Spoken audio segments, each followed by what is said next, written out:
Mais comment est-ce que ça fonctionnait? La réponse se trouve ici, très loin de l'Alaska, dans le désert du Nouveau-Mexique.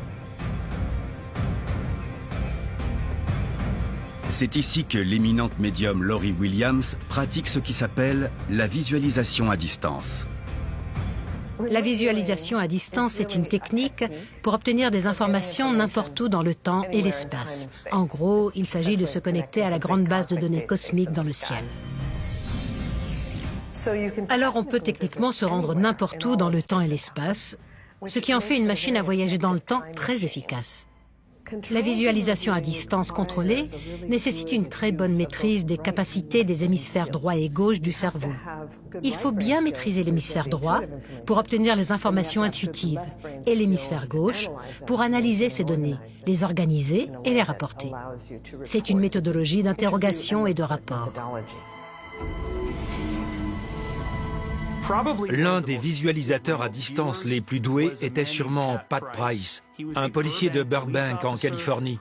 Il avait un don, un talent exceptionnel dans ce domaine.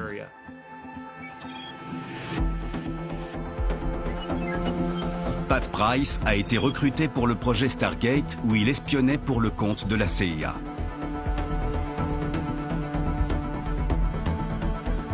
L'enquêteur sur les ovnis Jeremy Ray étudie l'histoire de Pat.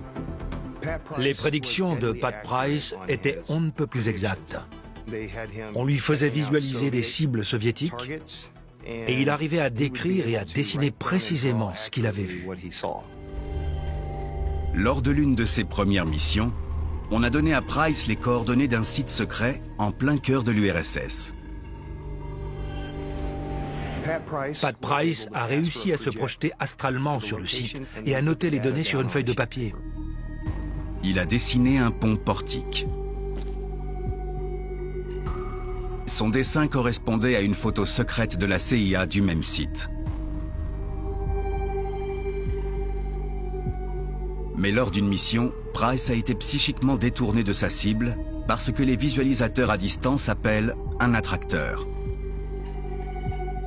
Un attracteur peut attirer un visualisateur vers lui parce qu'il est plus intéressant.